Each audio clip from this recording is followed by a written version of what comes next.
बिस्मिल्लाहिर्रहमानिर्रहीम। इज़ा शम्सु कुव्विरत व इज़न नुजूमुन कदरत व इज़ल जिबालु सुय्यरत। ये सूरत तकवीर है, चूँकि इसके पहली आयत में लफ्ज़ है कुव्विरत। कुव्विरत फ़ेल है, इसका जो मस्दर है वो तकवीर होता है अरबी ग्रामर में। तो इस पहले लफ्ज़ की बिना पर सूरत का नाम तकवीर रखा गया है। ये सूरत और फिर इसकी अगली सूरत है इज़ा समाउन फ़तरत, फिर उसके बाद वाली सूरत छोड़कर उससे अगली सूरत है इज़ा समाउन शक्कत। इन तीन सूरतों के बारे में एक सही हदीस है, इमाम तिरमिज़ी ने नकल की है, हदीस नंबर 3333। रसूल पाक सल्लल्लाहु अलैहि वसल्लम ने फरमाया कि जो आदमी ये चाहता हो कि वो इन खुली आँखों क़यामत का मंज़र देखे कि क़यामत कैसे होगी, अगर वो इन्हीं खुली आँखों देखना चाहता है तो फिर आप सल्लल्लाहु अलैहि वसल्लम ने फरमाया कि वो इन तीन सूरतों को पढ़े जो मैंने अभी बताई हैं। इज़ा शम्सु कुव्विरत, अगली इज़ा समाउन फ़तरत, उसके बाद एक सूरत छोड़कर अगली सूरत इज़ा समाउन शक्कत। तो उन तीन सूरतों में से आज हम पहली सूरत पढ़ रहे हैं। तो इस सूरत को हम देखें तो हमारे सामने बिल्कुल क़यामत आ जाती है, और क़यामत को सामने लाने से मकसूद ये है कि इंसान जैसे क़यामत वाले दिन क़यामत को सामने देखकर कह रहा होगा कि काश मैं वापस लौटा दिया जाऊं। अल्लाह ताला से कहेगा कि रब्बिरजिऊन, अल्लाह मुझे वापस भेज दे, मैं नेक अमल करके आऊँगा क्योंकि मैंने क़यामत देख ली है। तो जैसे उस दिन हमें हसरत होगी, इस मंज़र को पढ़कर भी हमें वही हसरत अब पैदा हो जानी चाहिए कि या अल्लाह मुझे नेक अमल का मौका दे। तो मौका अल्लाह ने दिया हुआ है, अभी तो हम जी रहे हैं, इसी दुनिया में हैं, तो नेक अमल में हम लग जाएं। तो अल्लाह ताला ने फरमाया इज़ा शम्सु कुव्विरत, ये पहली आयत से लेकर आयत नंबर 14 तक क़यामत का और आखरत का मंज़र बयान किया है, यानी आखरत कैसी होगी। इज़ा शम्सु कुव्विरत, वो क़यामत का दिन ऐसा होगा जब सूरज को लपेट दिया जाएगा। मुराद ये कि सूरज की रोशनी ख़त्म कर दी जाएगी। कितनी ज़्यादा रोशनी है, जिस दिन क़यामत कायम होनी है उस दिन हम नहीं होंगे, क्योंकि हम तो यकीनन पहले फ़ौत हो चुके होंगे। लेकिन उस दिन क्या हो रहा होगा वो अल्लाह ताला हमें बता रहा है कि अल्लाह ताला सूरज की रोशनी बिल्कुल ख़त्म कर देगा। व इज़न नुजूमुन कदरत, और जब सितारे झड़ पड़ेंगे, टूट कर गिर पड़ेंगे। ये सितारे ऊपर से नीचे ऐसे गिर रहे होंगे जैसे खजूर का खोशा हिलाया जाए तो एकदम दड़ दड़ खजूरें गिरती हैं, ऐसे ही सारे सितारे टूट के नीचे गिरेंगे। अजीब सी हालत हो जाएगी। इज़ल जिबालु सुय्यरत, जब पहाड़ चला दिए जाएंगे, पहाड़ चल रहे होंगे, उड़ रहे होंगे। व इज़ल इशारु उत्तिलत, जब 10 महीने की गाभन ऊँटनियों को बेकार छोड़ दिया जाएगा। अरबों में ऊँटनी कीमती माल शुमार होता था, फिर वो गाभन हो जाए और कीमती होता था। हमारे यहाँ भी ऐसे जानवर, गाय कीमती है, गाभन हो जाए और कीमती है, बच्चा जनने के करीब हो जाए, 10 महीने की गाभन हो जाए तो और ज़्यादा कीमती होती है, आदमी उसका ज़्यादा ख्याल रखता है। तो अरबों में चूँकि ऊँटनी का ये तसव्वुर था कि वो 10 महीने की हो तो इंतहाई कीमती चीज़ है, आदमी अपने सारे काम आगे पीछे करके उन ऊँटनियों का ख्याल रखता था कि ये मेरा ख़ास सरमाया है। आज भी देखें ना, जिसके घर में भैंस बंदी खड़ी हो और वो गाभन हो 10 महीने की, तो उसकी कितनी ख्याल की जाता है। तो क़यामत के दिन की सख्ती ये होगी, अल्लाह ताला फरमाता है इज़ल इशारु उत्तिलत, जब 10 महीने की गाभन ऊँटनियाँ भी बेकार फिर रही होंगी।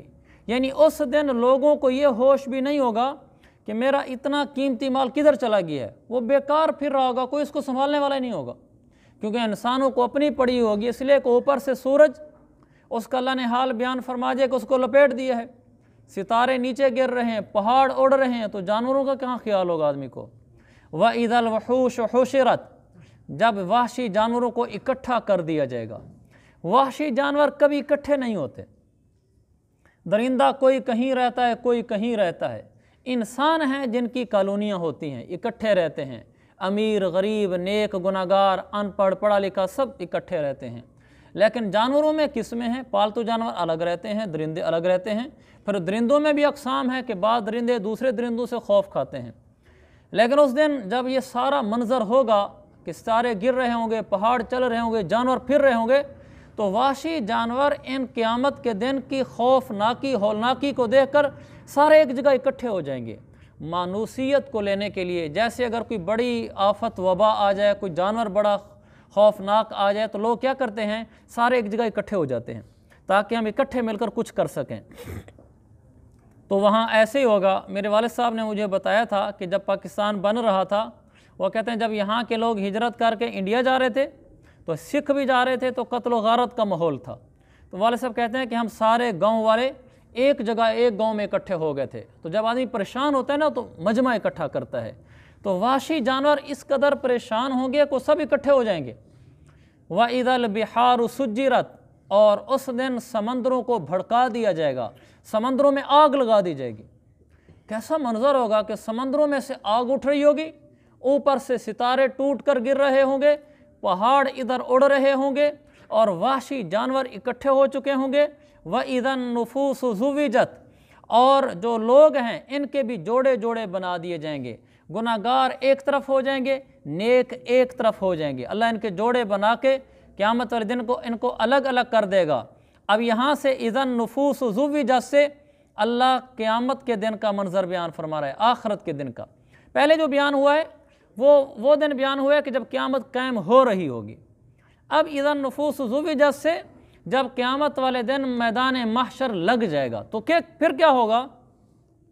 इदन नुफूस ज़ुविजत, नेकों के लफ्ज़ी तर्जुमा पहले अर्ज़ कर दूँ, जब लोगों के जोड़े जोड़े बना दिए जाएंगे, नेक लोगों का अलग जोड़ा और गुनाहगारों का अलग, काफरों का अलग, मुसलमानों का अलग, सुलहा का अलग और फास्कों का अलग।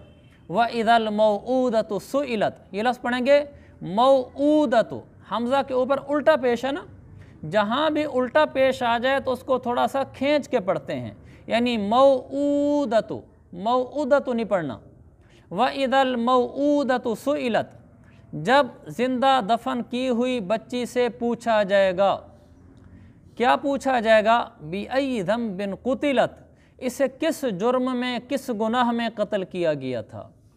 बच्ची को सामने लाया जाएगा और सवाल होगा कि इसको क्यों कत्ल किया गया था। ये आपने सुना भी है यकीनन कि काफिर लोग अपनी बच्चियों को ज़िंदा दफन कर दिया करते थे। इसमें एक तो ये बात अर्ज़ करनी है कि ये सब काफिर नहीं करते थे, बाज़ काफिर करते थे और बाज़ नहीं करते थे, बाज़ कबाइल करते थे। इससे उस सवाल का जवाब भी आ गया जो लोग पूछते हैं कि जब वो काफिर बच्चियों को कत्ल ही कर देते थे तो फिर इन सिलसिला इंसानियत कैसे चला, बच्चियां औरतें तो ख़त्म हो गईं। उसका जवाब यही है कि ये सब काफिर ऐसा नहीं करते थे, बाज़ सख्त किस्म के जो थे वो कबाइल ऐसा करते थे। ये पहली बात। दूसरा, ये मुसलसल भी तारीख़ में नहीं रहा कि हमेशा ही मुशरिकीन कत्ल करते रहूँ, ऐसा भी नहीं रहा। कुछ अरसा ज़माना जहलियत का ऐसे गुज़रा कि जिसमें ये फ़ेल होता था।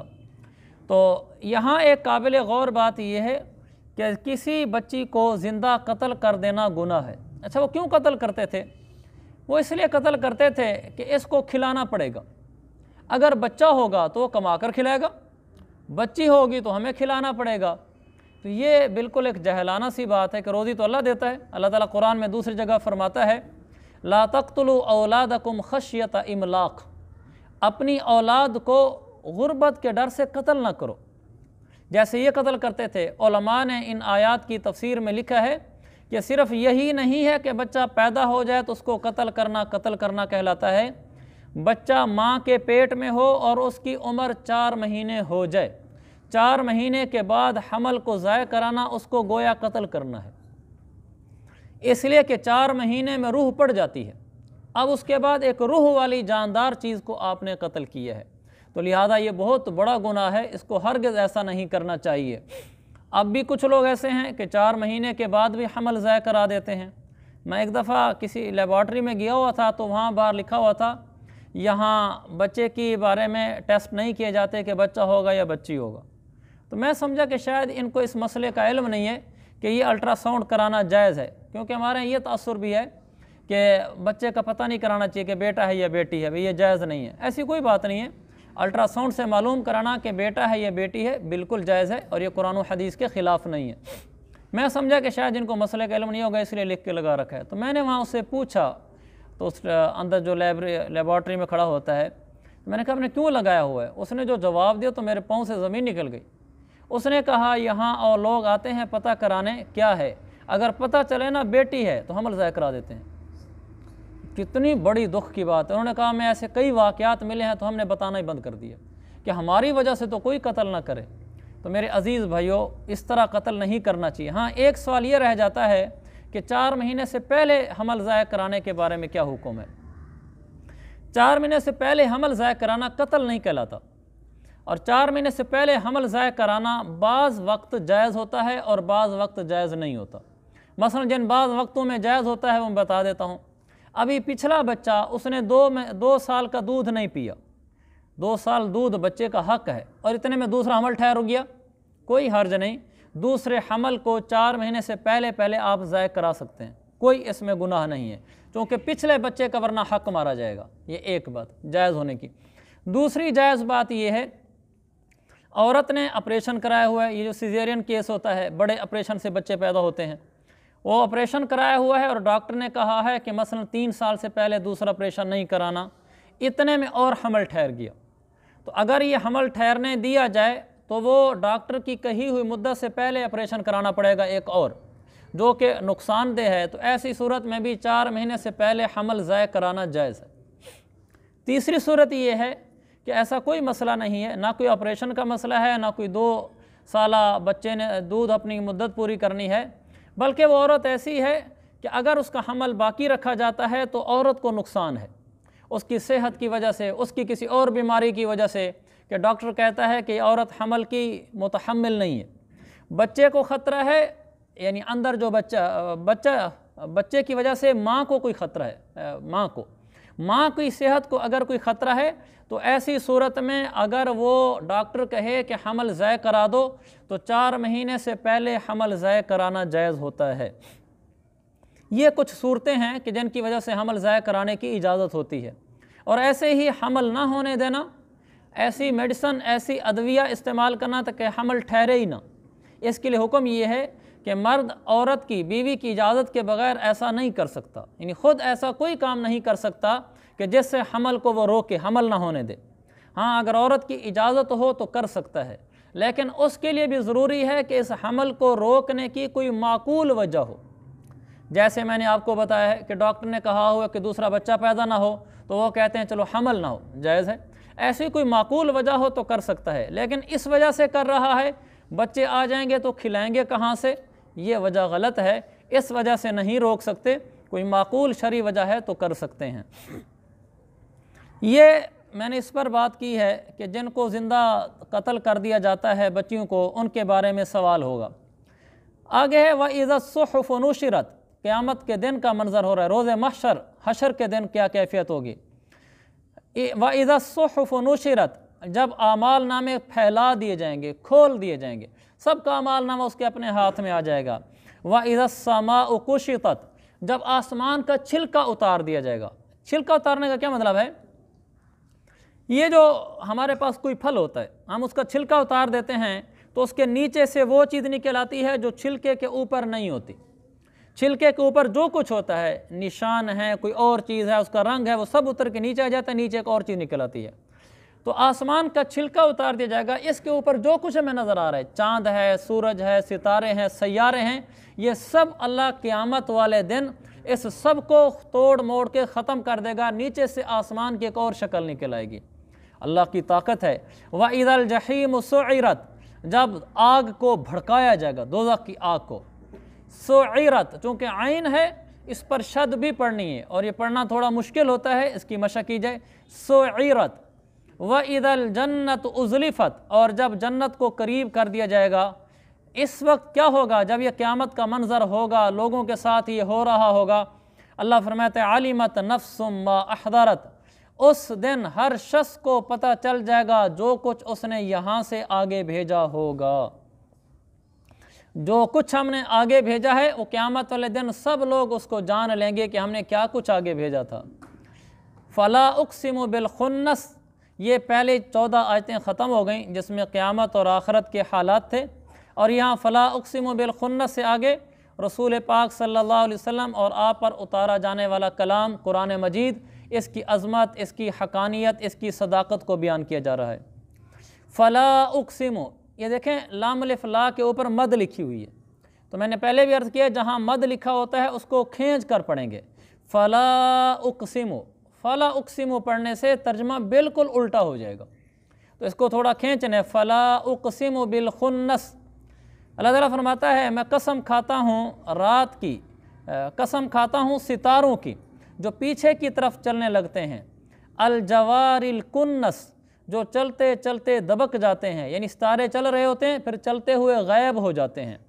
واللیل اذا عسعس، اور رات کی قسم کھاتا ہوں وہ رات جب رخصت ہونے لگتی ہے، یعنی رات جانے لگتی ہے۔ والصبح اذا تنفس، اور صبح کی قسم کھاتا ہوں جب وہ سانس لیتی ہے۔ سانس لیتی مطلب صبح جب آتی ہے، صبح کے وقت جو ٹھنڈی ہوا چلتی ہے، صبح آ رہی ہوتی ہے، اس کی طرف اشارہ ہے۔ اِنَّهُ لَقَوْلُ رَسُولٍ کریم، اللہ فرماتے ہیں بے شک یہ جو قرآن ہے یہ ایک ایسے فرشتے کی بات ہے، ایسے فرشتے کا لایا ہوا کلام ہے جو فرشتہ عزت والا ہے، یعنی جبریل علیہ السلام کی طرف سے لایا ہوا یہ کلام ہے۔ جبریل کا کیا مقام ہے؟ ذی قوت، یہ طاقت والا ہے۔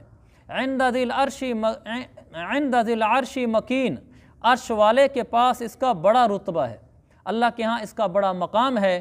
مطاع ثم، وہاں عرش پر جو فرشتے ہیں ان فرشتوں میں یہ فرما برداری کیا جانے والا ہے، وہاں کا یہ بڑا ہے جس کی بات مانی جاتی ہے، یعنی باقی فرشتے اس کی بات مانتے ہیں۔ امین، یہ امانت دار ہے، یعنی جو اللہ تعالیٰ اس کو وحی دیتا ہے یہ وہی وحی لے کر نیچے آتا ہے، اس میں کوئی خیانت نہیں کرتا۔ پھر فرمایا وما صاحبکم بمجنون، اے مشرکین مکہ تمہارے ساتھ رہنے والے یہ صاحب یہ مجنون نہیں ہے، نعوذ باللہ دیوانے نہیں ہیں۔ چونکہ مشرکین مکہ حضور صلی اللہ علیہ وسلم کو کہا کرتے تھے مجنون، مجنون بھی اس لیے کہتے تھے کہ اصل میں وہ خود مجنون تھے۔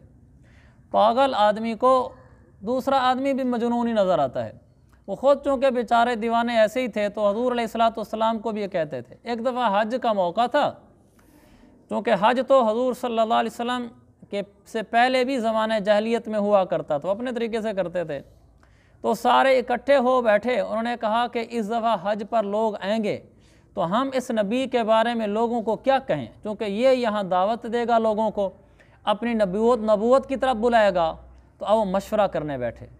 ایک نے کہا کہ یوں کہیں کہ یہ شاعر ہے، دوسرے نے کہا شاعر نہ کہو، اگر شاعر کہہ دیں گے تو بڑے بڑے شعراء موجود ہیں، اس کا کلام بھی موجود ہے ان کا بھی، وہ تو پتہ چل جائے گا کہ یہ شاعر نہیں ہے، شاعر کا کلام تو ایسا نہیں ہوتا۔ تو کسی نے کہا کہ کاہن کہو، کاہن کا معنی نجومی، انہوں نے کہا جی نجومی بھی بڑے بڑے مشہور ہیں، تو ان جیسی جو ان کا کلام ہے ان کی گفتگو ہے وہ ان جیسی تو نہیں ہے، تو سمجھدار آدمی کو تو پتہ چل جائے گا کہ یہ نجومی نہیں ہے۔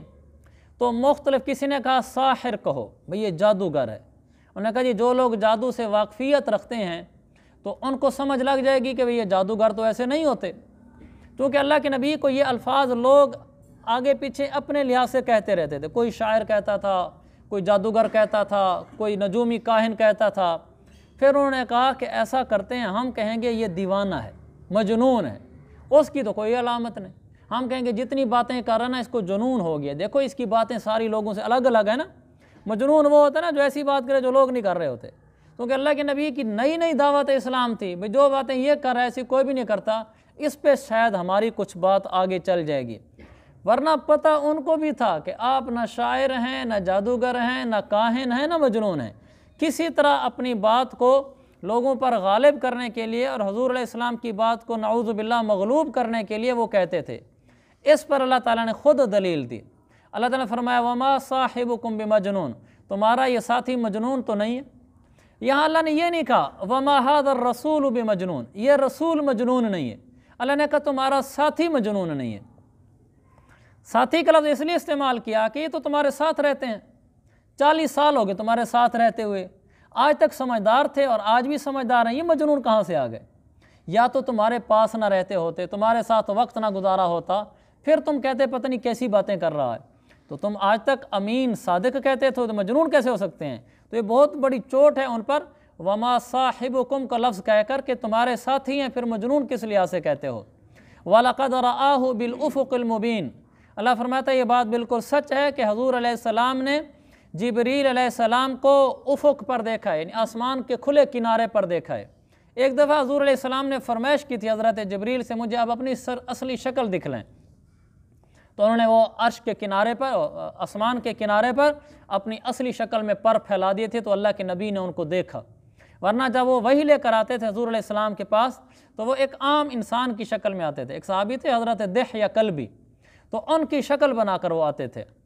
वमा हुआ अलल गैबि बिज़नीन, और हुज़ूर अलैहिस्सलाम के बारे में बताया कि इनको अल्लाह जो गैब की बातें बताता है उसके बारे में ये बखील नहीं है कि तुम्हारे जो काहिन हैं उनको जो आकर जिन्नात गैब की बातें बताते हैं, फ़लाँ जगह ऐसे वाक़या हो गया है, फ़लाँ जगह ऐसे वाक़या हो गया है, तो ये तुम्हारे काहिन बोखल से काम लेते हैं, नजूमी बोखल से काम लेते हैं, तुम्हें वो बातें नहीं बताते, छुपा कर रखते हैं, फिर अपनी तरफ से बताते हैं तुम्हें हम अजीब अजीब बात बताएं, फिर तुमसे पैसे लेते हैं। मेरा नबी तुम्हें गैब की बातें बताता है, कब्र में क्या होगा तुम्हें अभी बताता है, हशर में क्या होगा तुम्हें अभी बताता है, जन्नत गैब में है वहाँ क्या होगा तुम्हें अभी बताता है। जितनी सारी बातें बताता है इस पर वो बोखल नहीं करता, यानी जो कुछ मैं उसको बताता हूँ सब तुम्हें बता देता है, लिहाजा ये काहिन भी नहीं हो सकता। वमा हुआ बिकौली शैतान रजीम, और ये जो कुरान है ये किसी शैतान की बात नहीं है जो मरदूद शैतान है, तुमको किसी मरदूद शैतान ने ये कुरान बना कर दिया है, ऐसा नहीं है। जब ये सारी बातें सच हैं फ़अयन तज़हबून, तो फिर तुम किधर भागे जा रहे हो। इन हुवा इल्ला ज़िक्रुल लिल आलमीन, इन पर खड़ी ज़बर है, इसको खींच के पढ़ना है, ज़िक्रुल लिल आलमीन। तो अल्लाह ताला फरमाता है ये जो कुरान है ये नसीहत है सारे जहान वालों के लिए। फिर फरमाया लिमन शाअ मिनकुम अन यस्तकीम, तुम में से हर उस शख्स के लिए नसीहत है जो सीधा रहना चाहे, जो सीधा चलना चाहे कुरान उसके लिए नसीहत है, और जो ना चलना चाहे तो उसकी मर्ज़ी। वमा तशाऊन इल्ला अन यशा अल्लाहु रब्बुल आलमीन, अल्लाह ताला फरमाता है तुम चाहोगे नहीं मगर ये कि अल्लाह खुद जो चाहे, जो सारे जहानों का परवरदिगार है। इस आयत का मतलब ये है कि हम जो कुछ चाहते हैं ये भी अल्लाह की चाहत के तहत होता है। मैं चाहता हूँ मैं नमाज़ पढ़ूँ, इसमें अल्लाह की चाहत होती है। मैं चाहता हूँ मैं तिलावत करूँ, दर्स में बैठूँ, अल्लाह की चाहत होती है। अल्लाह की चाहत के बगैर हम कुछ नहीं चाह सकते, हम अल्लाह के मातहत हैं। ये हमारी आज की सूरत मुकम्मल हुई।